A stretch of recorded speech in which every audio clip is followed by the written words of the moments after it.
Bienvenue sur Africa 24 dans la nouvelle édition du QG Week-end. Voici les titres de l'actualité.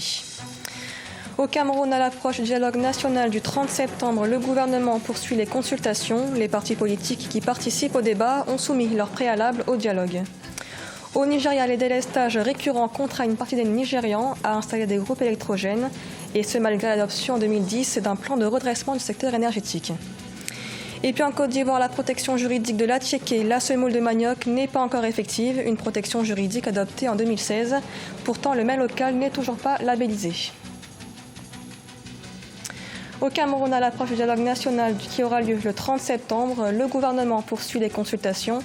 Des partis politiques qui participent au débat, tels que l'Union des populations du Cameroun ou encore le Mouvement pour la Renaissance du Cameroun, ont soumis leur préalable au dialogue. Luan Boken.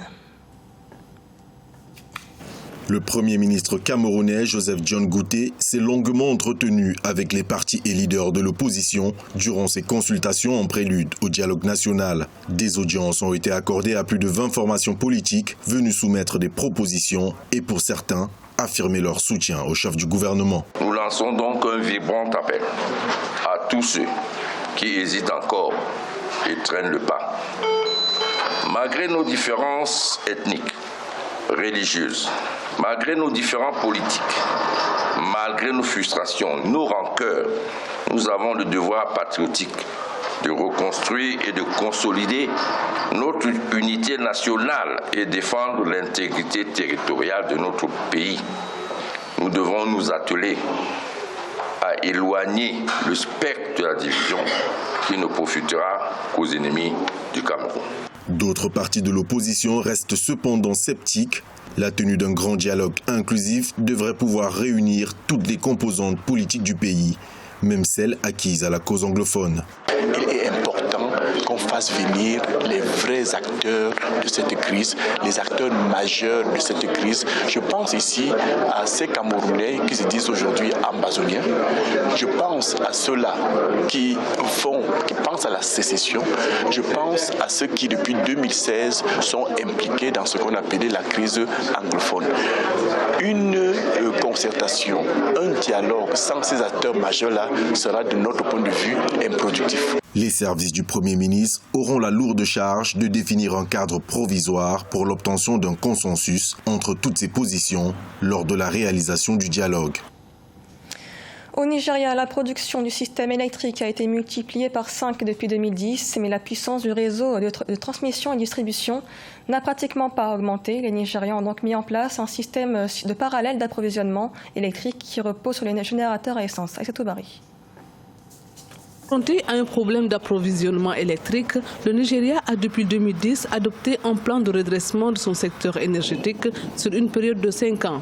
Pour une capacité installée de 12,9 gigawatts, le pays n'a pu produire que 3 gigawatts en 2018, à raison notamment de la vétusté des infrastructures et des contraintes liées au transport. Le problème, c'est qu'il y a parfois des déficits en termes de maintenance sur les installations qui font que vous n'avez pas des centrales qui tournent à plein régime. Et quand vous n'avez pas des centrales qui tournent à plein régime, vous ne pouvez pas répondre à la demande. Améliorer la maintenance et améliorer l'efficacité énergétique des industriels. Ça peut être c'est des solutions qui peuvent permettre de faire des choses qui ne sont pas trop coûteuses en fin de compte. Les délestages récurrents obligent une large partie de la population et la quasi-totalité des entreprises à se doter de groupes électrogènes. Selon une étude de l'organisation nigériane Access to Energy Institute, la capacité collective de ces groupes électrogènes est 8 fois supérieure à la capacité de l'ensemble du réseau national, soit 42,2 gigawatts. Ce n'est pas mauvais d'avoir des groupes électrogènes parce que c'est des mesures palliatives contre effectivement donc les coupures, mais il faudrait effectivement que l'usage de ces groupes électrogènes puisse respecter aussi donc l'environnement, à ne pas avoir des empreintes écologiques assez importantes. Les générateurs sont interdits d'importation au Nigeria depuis novembre 2015. Il existerait entre 17 et 60 millions de petits générateurs à essence à travers le pays. Jugés coûteux et polluants, les Nigériens dépensent au moins 12 milliards de dollars chaque année pour l'achat et l'exploitation de générateurs à essence. Les groupes terroristes prolifèrent au Burkina Faso. Les attaques djihadistes sont en effet de plus en plus fréquentes et meurtrières depuis début 2015, notamment dans le nord et l'est du pays. Le pays est confronté en effet à un environnement sécuritaire précaire où des groupes djihadistes du Mali se développent. Ange Ménion. Depuis l'insurrection populaire d'octobre 2014, la situation sécuritaire s'est profondément détériorée au Burkina Faso. Le pays est constamment menacé par des groupes djihadistes venus du Mali qui ont trouvé dans la région du Sahel burkinabé un terreau propice pour se développer. Leur mode opératoire et leur zone d'influence échappent très souvent à l'autorité de l'État. La réponse apportée dans la lutte contre le terrorisme au Burkina n'est pas du tout adaptée. Parce que dans cette réponse, on a mis l'accent sur le tout sécuritaire et on n'a pas intégré la population dans la lutte. Alors que, paradoxalement, la stratégie de mutation utilisée par les groupes terroristes consiste à communautariser le terrorisme, c'est-à-dire prendre en compte, à s'intégrer au sein de la communauté et à pousser les populations même à se lever contre le système en place. Le terrorisme est devenu progressivement endogène au Burkina Faso. Si certains groupes djihadistes utilisent toujours le Mali comme base arrière, ils s'appuient de fait en grande majorité sur des citoyens burkinabés, comme ce fut le cas de l'imam Malam Dicko. Pour que la lutte puisse réussir, il faut que l'État burkinabé prenne comme base la population. C'est-à-dire que dans toutes les décisions ou dans toutes les opérations à mener, il faut que la population soit au cœur de ces opérations. Il faut une participation active des communautés. Depuis début 2015, les attaques terroristes de plus en plus fréquentes et meurtrières, en particulier dans le nord et l'est, ont fait plus de 570 morts. Adoptée il y a 3 ans, la protection juridique de l'attiéké n'est toujours pas effective. La labellisation de l'attiéké ivoirien devrait permettre d'ajouter une valeur économique au produit. Les experts de la filière prévoient de labelliser l'attiéké d'ici 2021.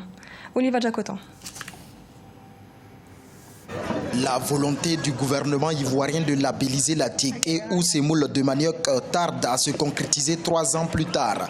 En effet, c'était le 3 août 2016 en Conseil des ministres que les dirigeants ont émis ce souhait et ont prévu une enveloppe de 100 millions de francs CFA pour la protection juridique de 8 produits locaux dont l'attiéké aimé du terroir. Ça nous a permis d'organiser des acteurs, recenser les acteurs, caractériser des produits, délimiter sommairement des territoire de production et faire des formations et sensibilisations d'acteurs. Si la paix est maintenue d'ici 2021, l'attiéké sera non seulement labellisé, mais aussi protégé. 4e producteur mondial de manioc, l'attiéké reste l'une des dérivées prisées de cette denrée en Côte d'Ivoire. Mais l'informel, le manque de débouchés, la précarité sont autant de défis d'un secteur qui manque de statistiques officielles. On veut l'aide de l'OTA, ou bien même si l'aide vient ailleurs, nous on veut ça, parce qu'on a besoin de soutien. Soutien financier, soutien matériel, on a besoin de tout. Aujourd'hui, un sachet d'attiéké qui coûte 500 francs en Côte d'Ivoire coûte 5 000 francs aux États-Unis. 10 fois le prix national. Voyez-vous ? C'est une manne à gagner. Notons que la Chine occupe le premier rang dans la commercialisation de l'attiéké, un made in Côte d'Ivoire. Les tournois de la Confédération africaine de tennis des 18 ans et moins a lieu au Bénin depuis le 16 septembre. La compétition réunit jusqu'au 21 septembre 80 joueurs de tennis africains de 23 pays du continent. Leur objectif à travers le tournoi est d'améliorer leur performance au classement mondial. Reportage Lev Sionouf.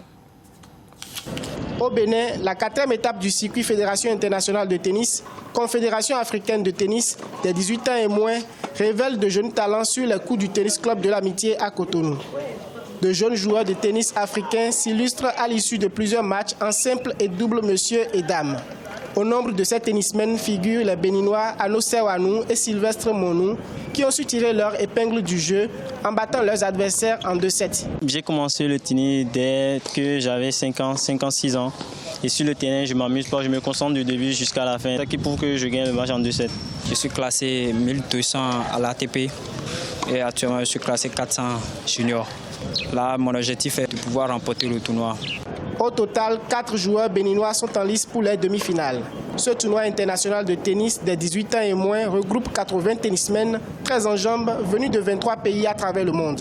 Ce circuit international de tennis permettra aux joueurs d'améliorer leur performance au classement mondial. Le niveau de jeu est assez relevé cette année, particulièrement chez les filles. On a les meilleurs de l'Afrique qui sont là. Et ça a été renforcé aussi par nos jeunes joueurs. La compétition connaîtra son épilogue samedi 21 septembre 2019 avec la distinction des meilleurs talents. À noter qu'au terme des 3 premières étapes à Accra au Ghana et à Lomé au Togo, les tennismen béninois ont décroché 5 médailles, dont 2 en or, 2 en argent et 1 en bronze. Ce journal a été réalisé par l'ensemble de la rédaction. Merci de l'avoir suivi. L'information continue sur Africa 24.